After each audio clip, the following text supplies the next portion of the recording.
this near-death experience, what do you think God was teaching you in that moment? The value of life.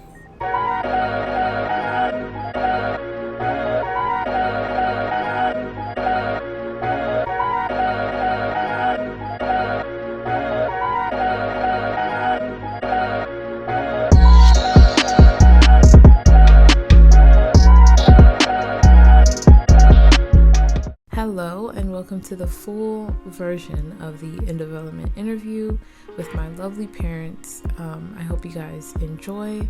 I really just wanted to jump straight into it, so tell me what happened.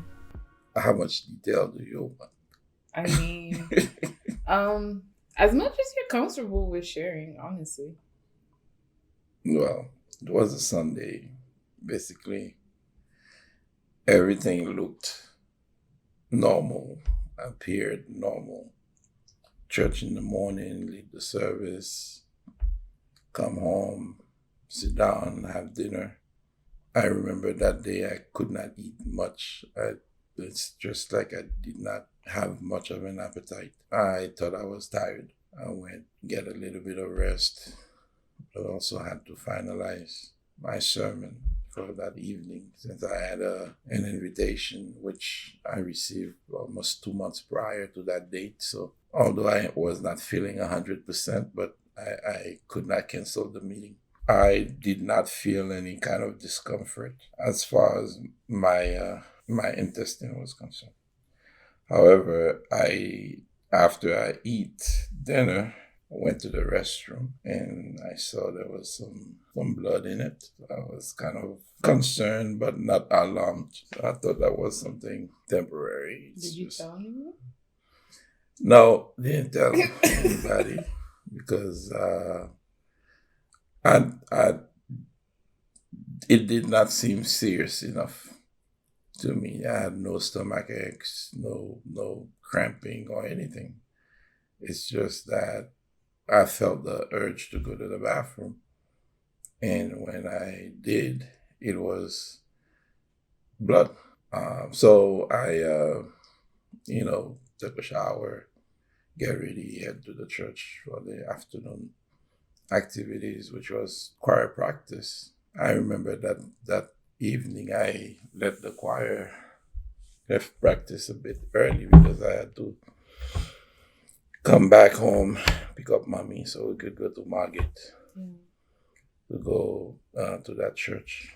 When I got back, I felt like I had to use the restroom again, which I did, but this time there was more blood than the first time. That time I was a bit concerned even more, but not badly alarmed. By the second time, I felt drained a bit more than before. But I thought it was just being tired from everything that I had to do, stay up late the night before to finalize sermon for the evening. We went, but on the way up there, I told mommy that I did see a little bit of blood. Oh, so you told her after you left the house? Oh my gosh. So I didn't want her to be worried because I know she would be worried, and I also did not want to cancel out on the pastor. They had a 1 week revival, and I was the opening speaker. So that's a very big responsibility. On the way up, you told me that you prepared two sermons, Yeah, a 45-minute one and a 15 minutes of the same topic. of this on the same topic because you didn't feel too well. Yeah, And then I told you tomorrow we're going to see a doctor. When we arrive at the church, actually, as we're sitting down, you reach over and told me I'm still not feeling well. And then in my head, I said, once we leave here, we're going straight to the emergency room. I really could not explain to anyone how I felt because other than being drained of energy. But this is the first time that's happened. So That's the first thing. Yeah, so I don't think you really know how to explain to anyone how you felt Mm. since it was the first Yeah. time. I didn't feel any dizziness or anything like that. It's just that I felt drained. I didn't feel weak because I still did everything that I was supposed to do.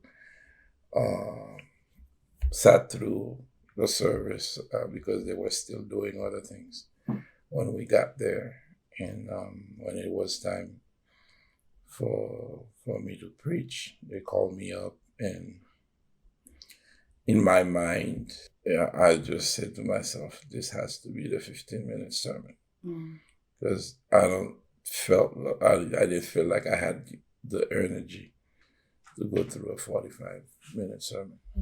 And at this point, I felt like I was not 100% in place to be able to go through the entire sermon. So I did. I think I sing a song to start, but I cannot remember. And no, you bypassed the song, and you started telling them that you didn't feel well, but you didn't want to cancel on the last minute. So tonight we're not gonna be long. And you simply tell them the passage. And when you said that, I put my head down and I started praying. I didn't see what was going on because my head was down as I was praying. And after, you didn't even read the passage. And then you just said, I really, really, really don't feel well. On stage. On stage. I remember sitting down after I said that. I sat down on the edge of the stage. I remember handing the microphone over to Pastor St. Louis because at this time I felt like I'm going to fall. Yeah. And I was cognitive enough to say to myself, I don't want to, mess up the microphone. So I remember handing it over and I passed out at that point. I didn't realize that he passed out because You were still praying. my head was down and I was still praying. Oh. And then I heard someone said, his wife doesn't see what's going on. And that's when I lift up my head and I saw him. He was not only sitting down, but on that they had like Steps? somewhat like a step, and then he sat down and then he just fall back. That's when I opened my eyes and I saw that. And in my head, I said, no, this can't be happening. Then I went over to him and then he was totally out of it. And I remembered something a few years before when his mom was dying in my hands and I could see the eyes. Yeah. And I immediately recognized that's the eyes of that's how the eyes, when a person is dying, that's how their eyes look. And then immediately I said, no, I'm not taking this. And I started heading out the door. And then I heard God's voice and then telling me, look at my people. And I take a look at the crowd. The church was packed. The church was packed. And I could see fear in the eyes of mostly everyone in the back. And those that had the faith that know God can bring him back to life, they were all up front. They were already praying? They were already praying over him. Oh, wow. And then I look at the eyes of some people. There were fear. Some were already tearing. And then it's like a voice told me, stop. And I stopped. And I asked for the microphone. And I remember. Wait, did anyone call 911 at that point? Or the first thing I did, I said, somebody please call 911 when I saw him. I said, please call 911. But when I reach over to him and I realize he's dying. So that's when in my mind, I was so confused and I started heading out. And then when the voice tell me, stop, take a look at my people. And I stop. In the middle of the place, I stop. And then I take a look. I could see people were already tearing. It's like there was a lot of commotion going on. Yeah. Some didn't know what to do, and I see fear in everyone. Everyone was afraid. The kids, the young people, the adults, everyone was afraid. And then I went back and I asked for the mic. And I said, we are all Christian here. And I said, I know one thing. When I came here, I walked in with my husband. And I'm leaving this place with my husband alive. And then at that time, I hand back the mic and I said, everybody, get up and pray. We got to start praying. We need your prayer. And there was after I said that, I give back the mic, and then I went over to him and I started praying. And immediately after I said that, when I turned back to look at him, he had come back to life. And then I saw he's looking for a familiar face. Well, I mean, when I passed out, I basically, like, contrary to most people, I didn't see a light drawing me and anything like that. It's like just went through a cloud in a flash.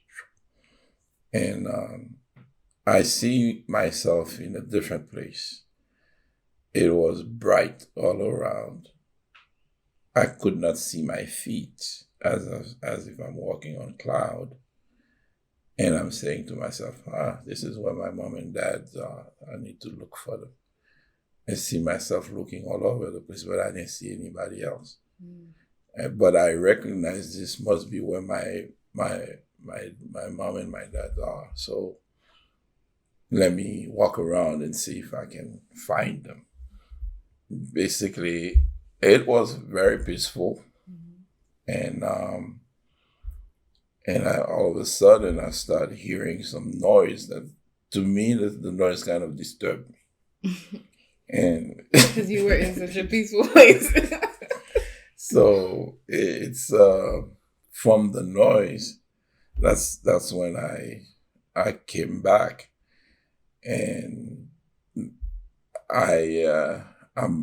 my eyes are open, and I'm looking, and I said to myself, I know there is one face. Once I see that face, I'll be able to recognize it. I'm looking for mom. So I grabbed somebody's hand with my left hand and squeeze hard to let them know, hey, I'm back. I'm not dead. I remember, holding the hand and squeeze really hard. So I grabbed somebody else's hand, kind of tell them to help me sit up. And I felt like I had the urge to go to the bathroom. But I know I could not make it by myself. I felt too weak by that time. And when they try to lift me up, and that's when they see a pool of blood under me. So it's like the blood just flowed through. There was no pushing or anything. There was no urge or anything to push, anything like that. So it just flowed out. I remember when the firefighters came, the rescue people came. They asked me for my name. They asked me for the date. I was very cognitive at this point, and they checked my eyes. I was able to follow their lead without any problem. by that time I felt okay, I will be fine. So they quickly rushed me to the ambulance and rushed me to the hospital. But at the hospital, I had a third, a fourth episode. I felt that I was going out, and that's because there was not enough blood, enough oxygen going to my brain. Mm. So since the blood level was real low, the heart was not pumping enough to get to the brain. They could not see exactly what causes the. Up till today, I never can remember the name of the condition that they said that I had. Diverticulitis. Diverticulitis. It's a small tear in the lining of the intestine. So the following day, they was it the third day. The following day, they did an endoscopy, which is sending a camera down my esophagus, Esophagus. and they could not see anything in the upper level. Yeah. So it was good. Well, while they're in the emergency room, they wanted to make sure there was no fresh blood coming out. So they had to, when I go to the bathroom, I had to call the nurse to come and see if the blood's still looking dark or if it's look fresh. So on the third day, they did the colonoscopy. Yeah. And that's when they find a spot where the tear was, and it healed itself by itself. Oh wow. It closed by itself, and basically it said, "Well, there's no need to give you any medication because there's no medication for that condition, really. If the bleeding continued, then they would have to go in there, do a procedure to patch it up with something to stop the bleeding, which sometimes are successful, sometimes it's not. And if it's not successful, then they gotta cut the intestine and do some bypass to put a bag, a bag on the side for the person to be able to use the restroom. Mm. So I remember I came out the fourth day. I remember when they came to draw blood the fourth day. I protest because I'm not giving any more blood. It's like every 2 hours they were getting 2-3 vials of blood. Guys just gave me some a little while ago, so it's the same blood you think. But yeah, I understand they had to do their work. They wanted to make sure that the blood match and it's functioning properly. Everything was okay. So I spent 4 or 5 days. I think we came back on Thursday. Yeah. Yeah. So basically, that was the experience. What's the next question? Before that experience, I wanted to touch on the goodness of God. I didn't know that was gonna happen, but I remembered on the service that we usually have on December 31st that it's like I had planned to do a 21-day fast, and while I was in the service on December the 31st, last service for the year of 2015, and I could hear the voice that says, "What about the fast?" And I said, "Yeah, I got to do the fast this year." So I did the fast in January, the start of January, for 21 days. I fasted and I prayed, and then while I started the fast, and then God reveals to me that you need to pray for your husband from head to toe. And I started praying for him. I prayed for his hair. It's like something. It's like I was being guided on how to pray. I pray for his hands, his heart, his mind, his eyes. It's like God was guiding me on how to pray for my husband. And I did that. And I recall that same morning while we were in church. And I vividly recalled who he called to do the prayer on the pulpit that morning. And God, I saw something that I've never experienced before. I saw him hand over, I saw the person that was praying hand over the mic to him, and I saw that he fell. He fell down. This was a vision or a dream? Just no, I was in church. I was in church vividly. And then immediately I said, oh no. And then I said that verse where it says, and I said, Zeke will not die. He will live to declare the glory of God. And I rebuked what I saw. And I was just sitting in church. I didn't understand it. But I always get into the habit when faced with something negative, I rebuke it in the name of Jesus. So when I saw that image, because the brother just finished praying, and I opened my eyes and I saw it as if I'm watching something. And then I said, no. I said, no, the devil is a liar. I said, Zeke will not, as I'm sitting in church, I said, Zeke will not die.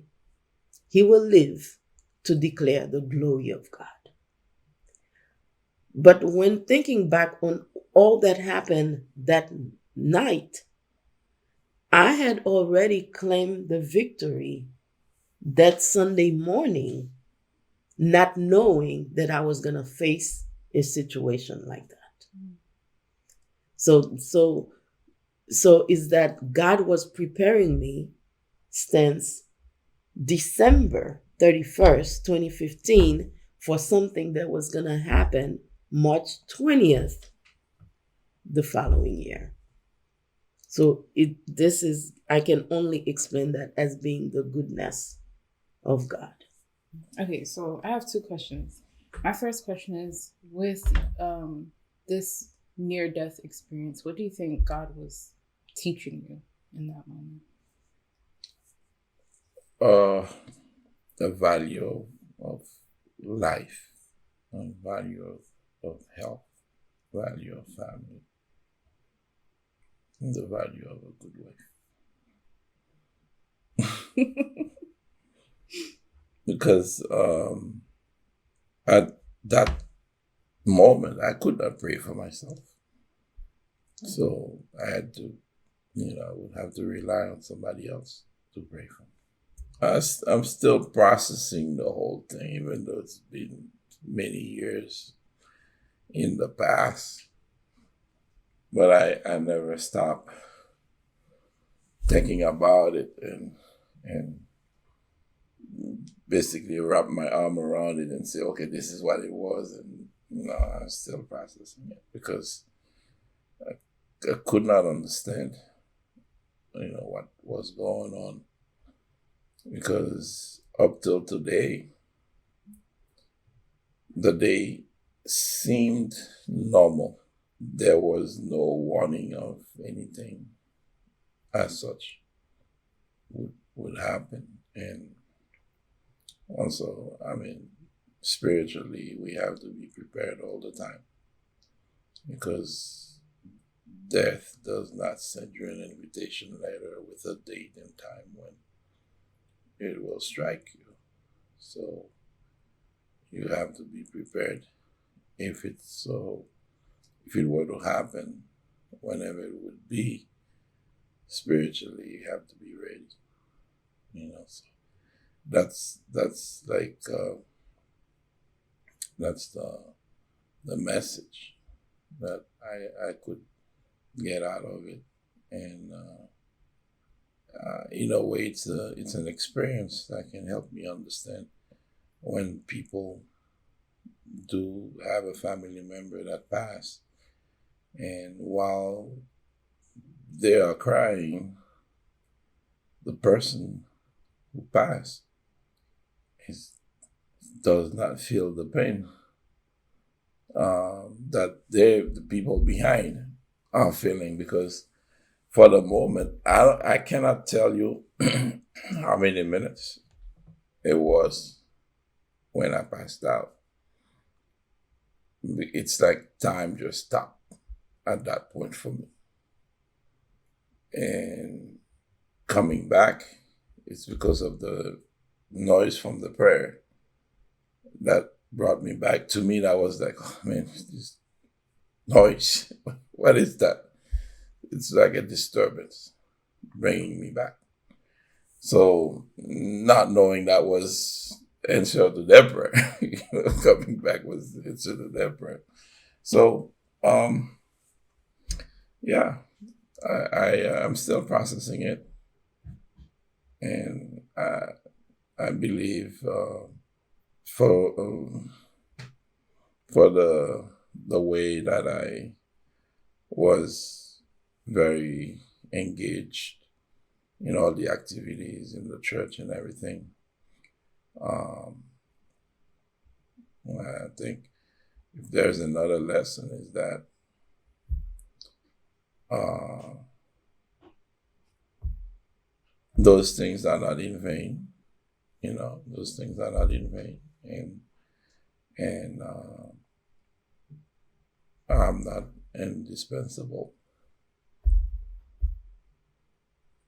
I'm not indispensable because at any point, if God wants to end my work, He can end it, and everything else will continue being after me. Some way, somehow, for sure, they will. So For me, that moment um, taught me to trust God and to believe in His word and to really rely upon Him and to know that God is omnipotent, omniscient, and He is able to do everything. Because I didn't know that God was preparing me for such a time when He spoke to me about the fast and when He spoke to me on how to pray for my husband.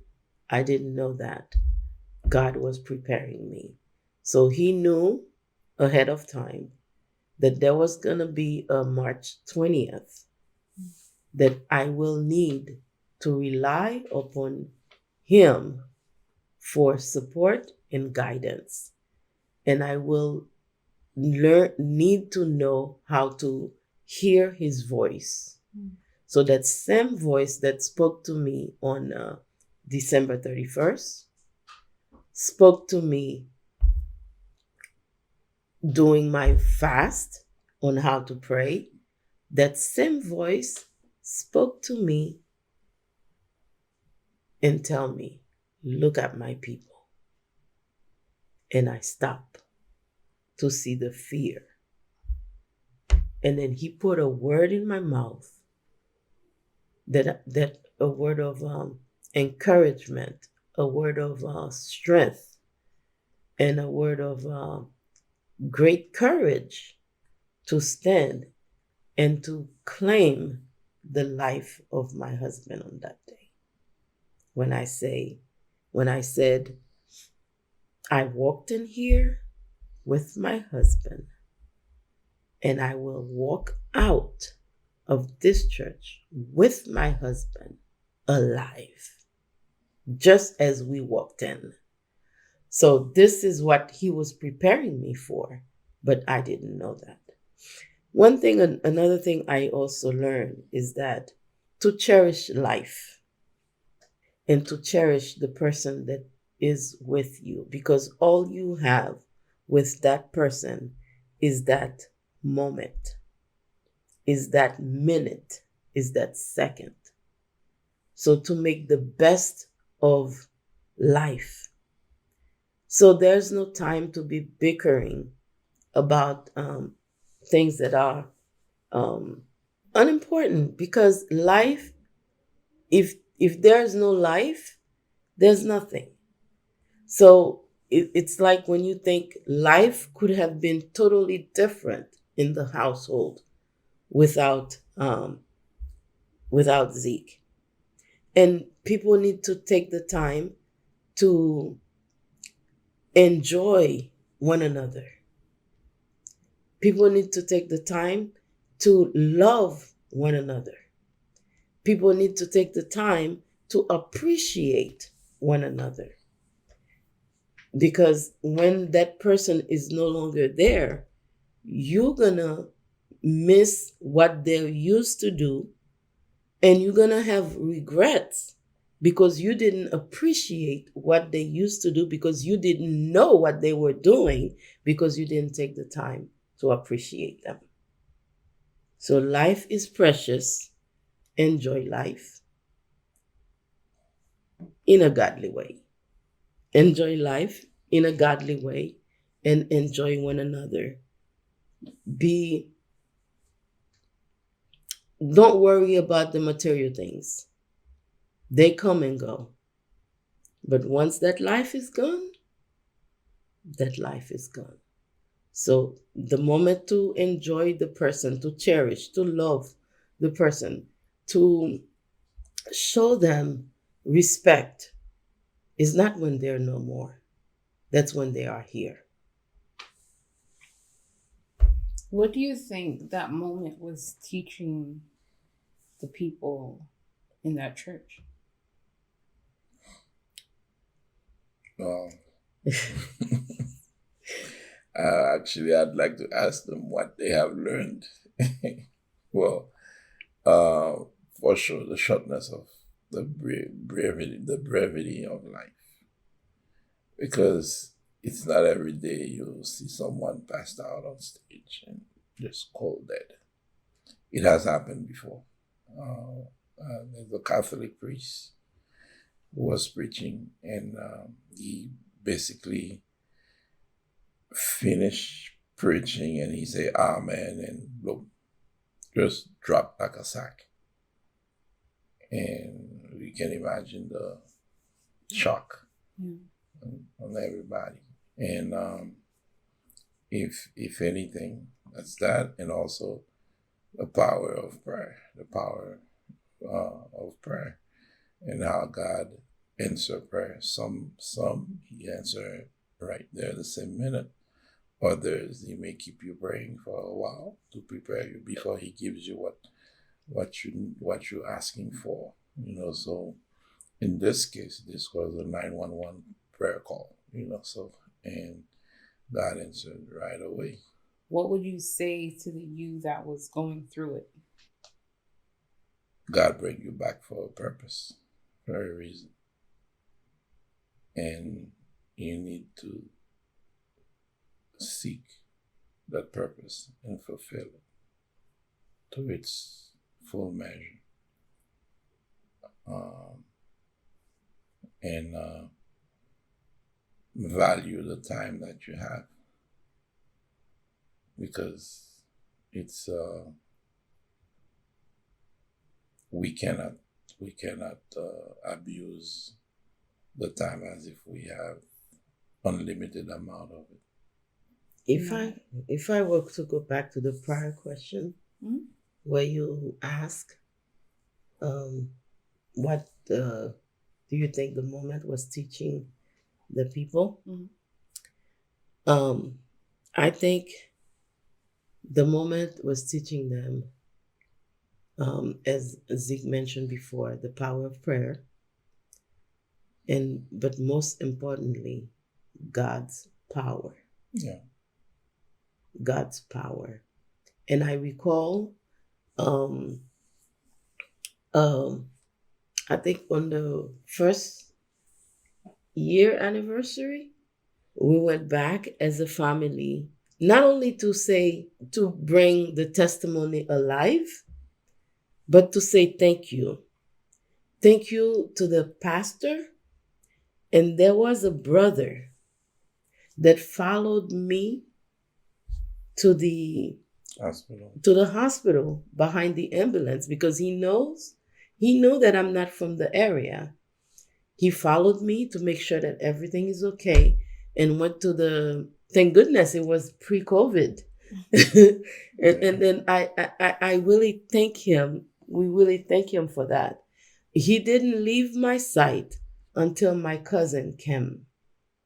That's when he left. And then to come to find out, they know each other. Mm. To bring that back, what I was trying to say is that when they saw us walking in the church, I could see the gladness and the when the pastor presented us all, and at that time we could see that there was a great cheering, and I'm pretty sure that cheering wasn't for us.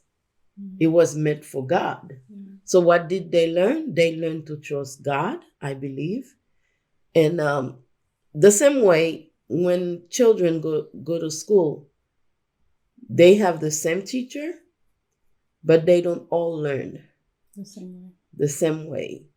So maybe God had a purpose to teach someone in that crowd what God can do Mm. and how to trust God before the impossible.